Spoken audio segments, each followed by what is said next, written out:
You know what's wild about The Walking Dead? It didn't just destroy civilization, it destroyed it differently depending on where you were standing. From nuked wastelands to flooded subway tunnels to quiet forests where the dead shuffle between the pines, every corner of America got its own flavor of the end. So let's break down what happened to each state across the entire franchise, starting where it all began, Georgia.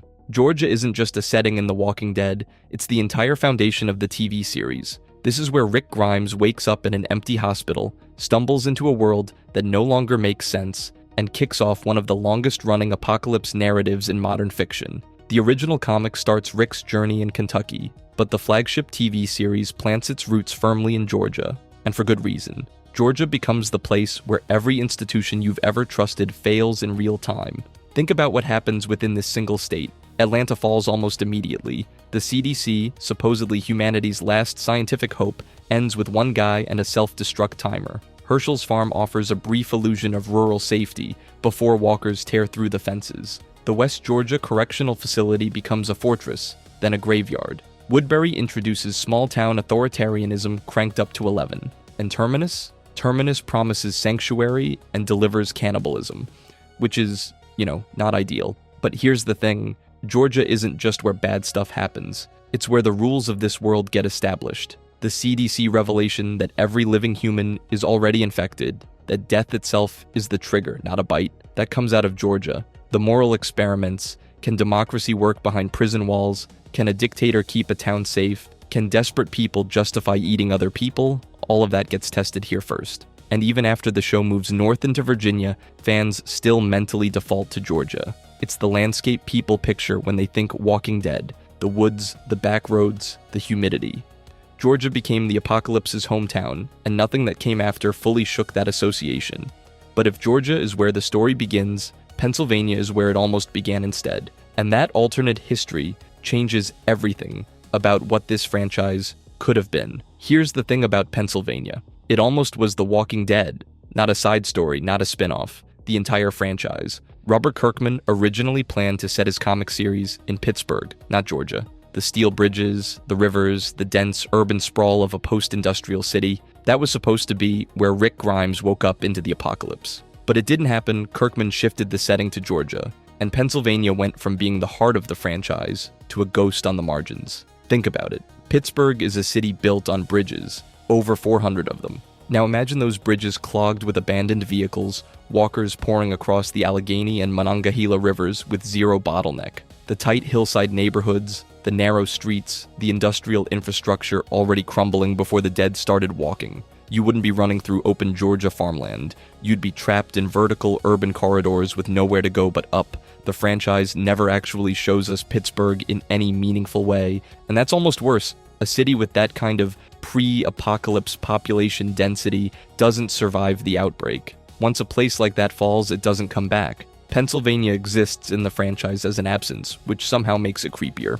And then there's the USS Pennsylvania, a submarine carrying nuclear warheads that ultimately devastates Texas in Fear the Walking Dead. There's something darkly poetic about a vessel named after this state being responsible for one of the franchise's most catastrophic events. Pennsylvania's military legacy scorching the earth thousands of miles away. Fans love the counterfactual. What would the franchise look like with Pittsburgh's industrial decay as the backdrop? More claustrophobic, more vertical, more overtly about economic collapse, given that Pittsburgh was already a symbol of post-industrial decline long before any fictional apocalypse. The walkers would have just been the final nail. But instead, Pennsylvania sits in the lore as the road not taken, which is, not ideal for Pennsylvania. But if you think an unrealized setting is frustrating, wait until you hear about a state that got name-dropped as humanity's best hope for survival and then never appeared on screen once. Nebraska. Nebraska is one of the most curious states in the Walking Dead universe because it barely shows up except as a whispered hope. Named in Season 2's Nebraska episode, it's brought up as a potential safe haven by two transient survivors, Dave and Tony, who imagine it as a refuge because of its low population and massive open spaces. Fewer people means fewer walkers and less chaos, but here's the kicker. The group never actually makes it there, and we never see Nebraska on screen. It exists only as a concept, a survivalist fantasy dangling just outside the chaos of Georgia's collapsing world. Before you dismiss this as filler, the Nebraska mention is actually a fascinating insight into survivor psychology. It shows how critical the idea of geography and population density is to people in constant danger.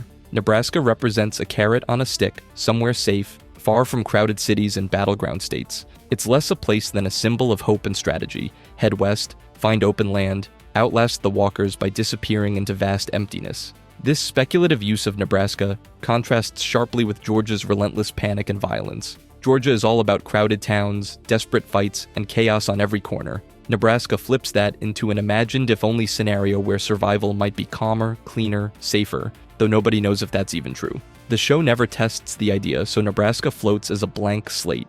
One widespread fan misconception is that the main survivor group actually reached Nebraska at some point. Nope, the series never shows the group traveling that far west, and no scenes depict any towns, communities, or walker infestations there. Nebraska's fate remains completely off-screen and off-limits. That makes Nebraska unique. It's less a location and more a geographic survival meme, an invisible refuge born from the survivors' craving for safety. If Nebraska's been on your mind as a kind of secret safe zone, that's understandable, but it's strictly a narrative placeholder, not a confirmed refuge. But if you think Nebraska is a ghost state, wait until you hear about Maryland's liminal role as a middle ground in this apocalypse saga. Maryland is the state that exists between places that actually matter, and honestly, that's the most Maryland thing possible. Here's the thing. Maryland appears in both the Telltale games and the main AMC series, but you'd be forgiven for not remembering either appearance. It borders Washington, D.C. It sits right between Georgia and Virginia in the franchise's geographic arc,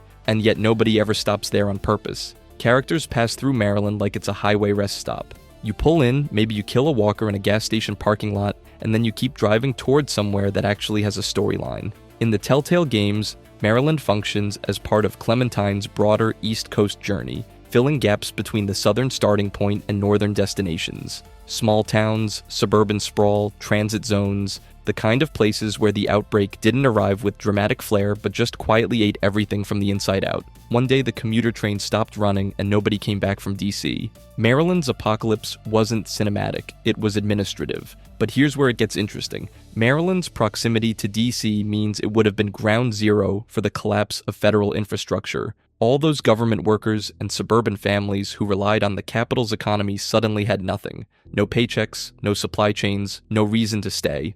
The suburbs would have fragmented into dozens of tiny, isolated communities, each one making up its own rules. Think Alexandria, but worse, because nobody planned for it, and fans constantly confuse Maryland locations with Virginia ones. The Mid-Atlantic corridor in this franchise is one blurred mess of forests and subdivisions, and when the show never explicitly says this is Maryland, people just assume everything near DC is Virginia, which, to be fair, is also how people treat Maryland in real life. Maryland's real curse is being a gateway. It connects the destroyed institutions of DC to the emergent communities of Virginia, but it never gets to be either. It's the hallway between two rooms where things actually happen. But if you think being a forgotten corridor is rough, wait until you see what happened to the state that watched its largest city burn on live television before the rest of the country even understood what was happening. California. California is the richest, most populated state on the entire West Coast, and it folded like a lawn chair in a hurricane. Here's the thing about California's role in this franchise. It's the only place where we actually get to watch civilization die in real time. No waking up from a coma, no time skip. Just a slow, agonizing Tuesday turning into the end of the world. Fear the Walking Dead. Season 1 plants us right in Los Angeles during the outbreak's first days, and what makes it genuinely unsettling is how mundane it all looks at the start. Hospitals filling up, schools closing early, cops acting weird. Your neighbor gets sick and nobody thinks twice about it. Then the National Guard rolls in, sets up quarantine zones, and everyone collectively agrees to pretend that means things are under control. They were not under control. The military quarantine collapses almost immediately. Turns out, when your containment strategy involves cramming terrified civilians into designated zones, while the dead are literally reanimating inside those same zones, you've built a buffet, not a safe house. Los Angeles goes from manageable crisis to complete systemic failure in about a week and a half, which is, not ideal for a city of 4 million people. But here's where California's geography becomes interesting. The coast offers something no inland state can: the fantasy of escape. Characters look at the Pacific Ocean and see freedom. Get on a boat, sail west, leave the whole nightmare behind. It's a beautiful idea. It's also completely wrong. You can't outrun a global pandemic on a sailboat with 3 days of canned food and zero navigation experience. Fans consistently argue that the show wasted California. You've got mountains, deserts, the entire Bay Area, Hollywood infrastructure, military bases, and the narrative bails on most of it after one season. All that geographic diversity, all that urban complexity, and Fear the Walking Dead just packs up and moves to Mexico and then Texas. California deserved a deeper autopsy than it got. But if you think a failed quarantine in Los Angeles sounds bad, wait until you hear what happened to the actual seat of American power. Washington, D.C. Washington, D.C. is the most important city in America that does absolutely nothing in this show. And that's kind of the point. The entire first half of Season 5 is built around one mission: get Eugene to Washington, D.C. because he has the cure. The seat of American power, the place where decisions get made, where the military coordinates, where scientists have labs and resources. If anywhere on Earth still has a functioning response to the Walker outbreak, it's D.C. That's the logic. That's why everyone risks their lives crossing hundreds of miles of Walker-infested highway. And then Eugene admits he made the whole thing up. He's not a scientist. There is no cure. Washington, D.C. isn't a beacon of hope. It's just another pile of rubble with a fancy dome on top. The entire journey was built on a lie, which, really inspires confidence in group decision-making. But here's where it gets interesting. The show never actually takes us deep into D.C. proper. We get Alexandria, which sits right on its doorstep in Virginia, but the capital itself? Silent. No surviving senators hiding in bunkers, no military remnant coordinating airdrops, no secret underground lab with a half-finished vaccine. The United States federal government is just gone. Some fans push back on this. In the real world, there are continuity of government protocols, nuclear bunkers under mountains, dispersed command structures designed to survive exactly this scenario. Fair point, but the franchise commits to it fully. There is no functioning federal authority anywhere in the story. Period. There's also a misconception that the Commonwealth in Ohio is somehow a successor government, quietly sanctioned by whatever's left in D.C. It's not. The Commonwealth is entirely self-organized. D.C. didn't authorize it. D.C. didn't authorize anything because D.C. is effectively dead. What makes this narratively powerful is what fills the vacuum. Alexandria, Hilltop, the Kingdom, all these communities spring up within spitting distance of the former capital, governing themselves through trade agreements and mutual defense pacts. Localized authority replaces centralized authority. The symbolism isn't subtle, but it works. Washington, D.C. in The Walking Dead isn't a place. It's an idea that died, and everything that comes after is built on its grave. But if D.C. is the graveyard of federal power, then Virginia is where the new world actually gets built. And it's way more complicated than you'd think. Virginia is where The Walking Dead stops being a survival story and starts being a civilization story. And honestly, it's about time. After seasons of Georgia trying to kill everyone with governors, cannibals, and an endless supply of walkers emerging from tree lines, the group moves north into Virginia and finds something genuinely unexpected: other people who aren't immediately trying to eat them or enslave them.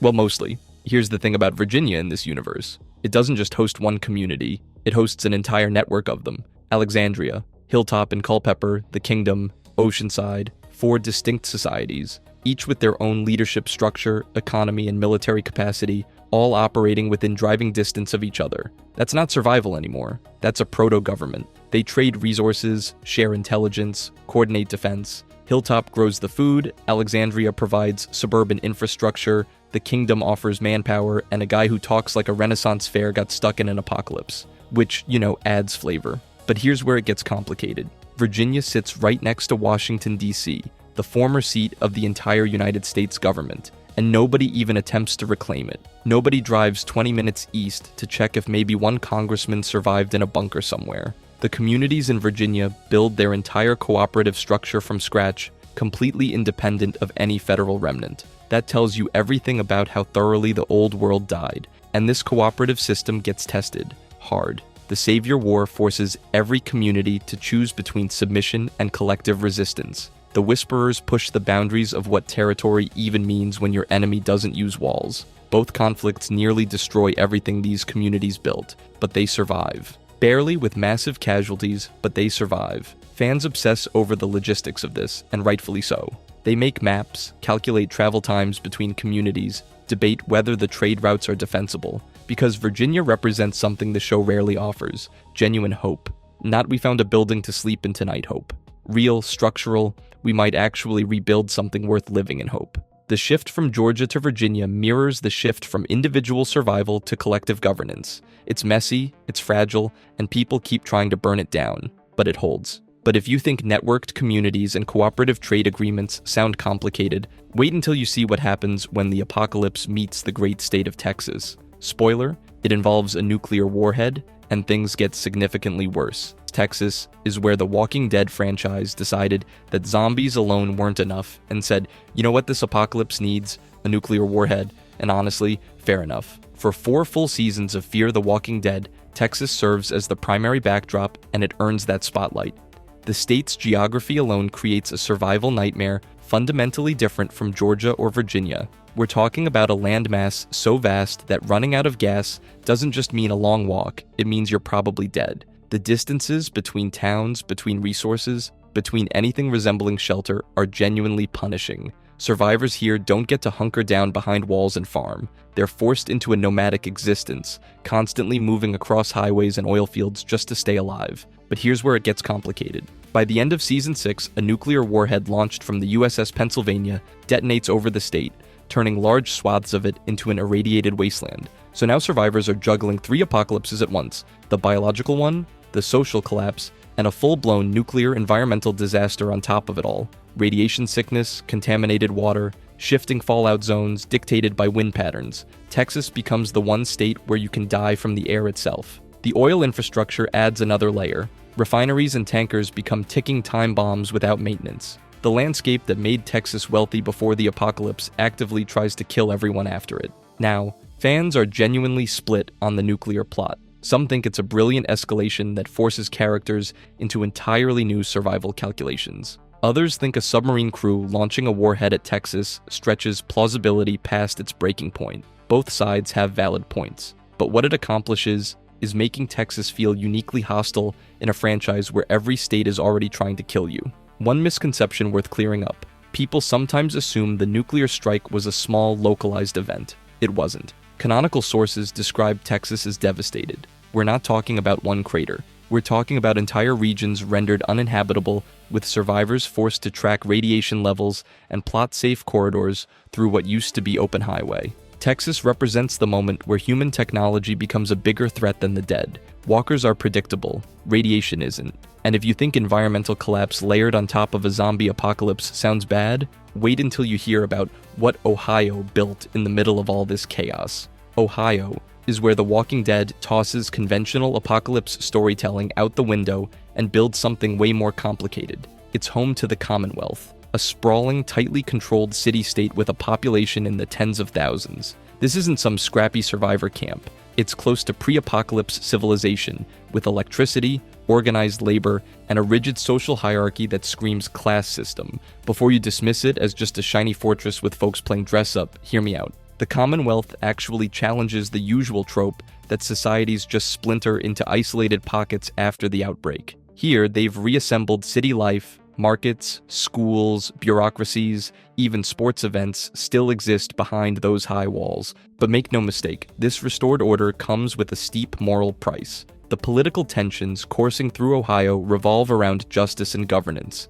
The Commonwealth's leadership preserves deep inequalities, favoring former elites and forcing the lower classes into hard labor and second-class status. Characters inside the narrative, and fans outside it, are divided. Some see it as a hopeful experiment in rebirth, while others call out its caste system as corrupt and oppressive, a new nightmare disguised as a utopia.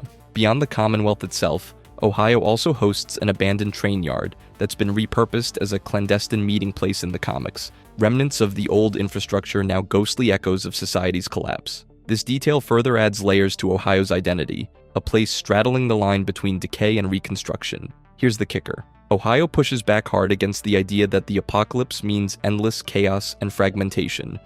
It proves that, given enough time and people, something resembling civilization can claw its way back, but never without moral compromises. Can't have your electric lights without a side of exploitation. Fan debates rage on about whether the Commonwealth is a shining beacon or a gilded cage. And unlike scattered settlements that struggle just to survive, Ohio's story asks a much bigger question. What price are you willing to pay to rebuild the world? But if you think Ohio's social experiment is wild, just wait until we dive into Utah's stark, desert-battered fate. Utah is the ghost state of The Walking Dead. And I don't mean that in a spooky, supernatural way. I mean it in the sense that it barely exists within this franchise at all.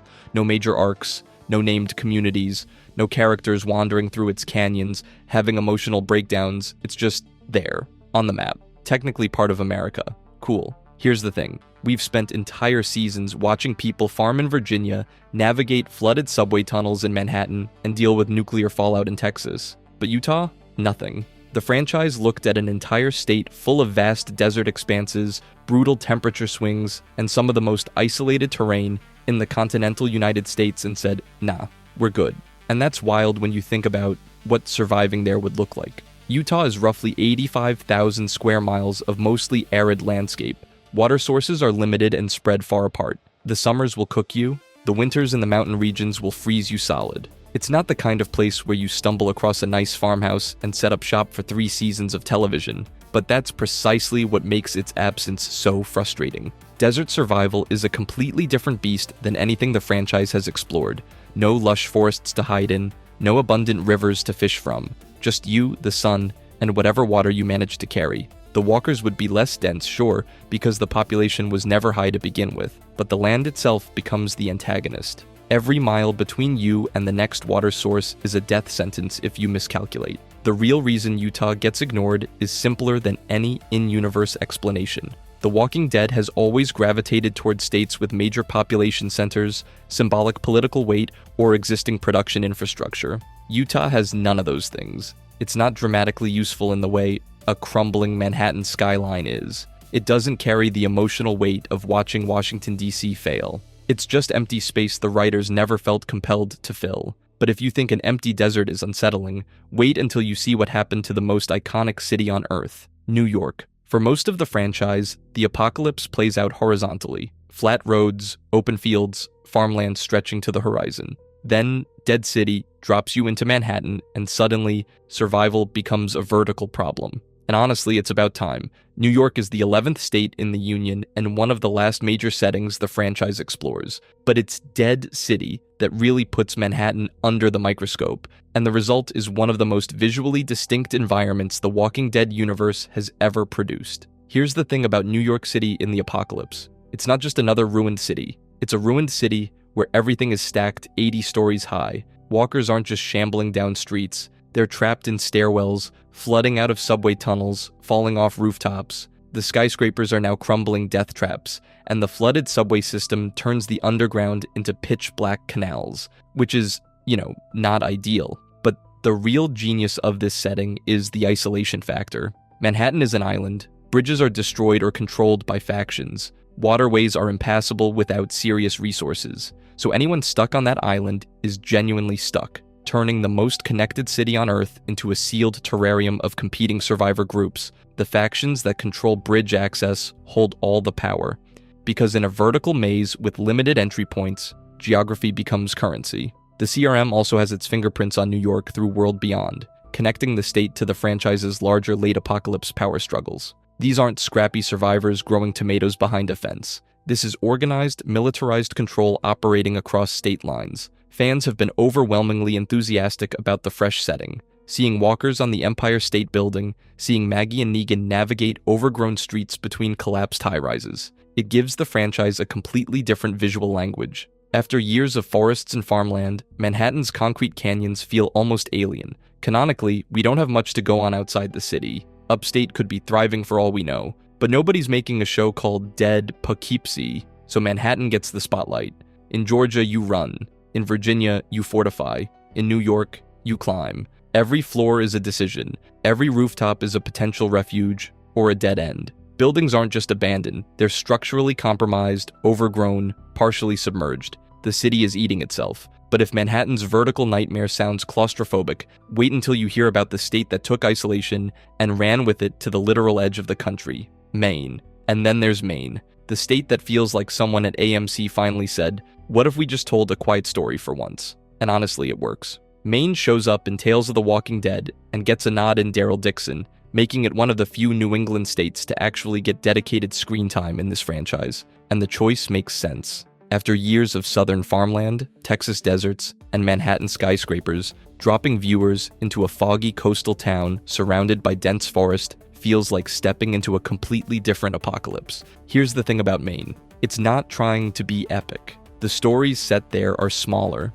more contained, more personal. You're not watching massive community wars or political revolutions. You're watching a handful of people in an isolated town trying to figure out how to survive a winter with no supply chain, surrounded by trees that could hide literally anything, which is, not ideal. The maritime element adds a layer you don't get anywhere else in the franchise. These are communities built around fishing, boats, and coastal living. In theory, that's a massive advantage. You've got protein in the water, escape routes along the coastline, and natural barriers that walkers can't exactly swim across. But Maine's waters are cold, the coastline is rocky, and maintaining a boat without industrial support is basically a full-time job that never ends. So it's not the free survival pass it sounds like on paper. What really sets Maine apart is the isolation factor. This isn't Alexandria where you can trade with Hilltop down the road. Communities in Maine are separated by miles of dense forest and winding coastal roads. Every trip between settlements is a gamble. Every winter is a countdown. The growing season is short,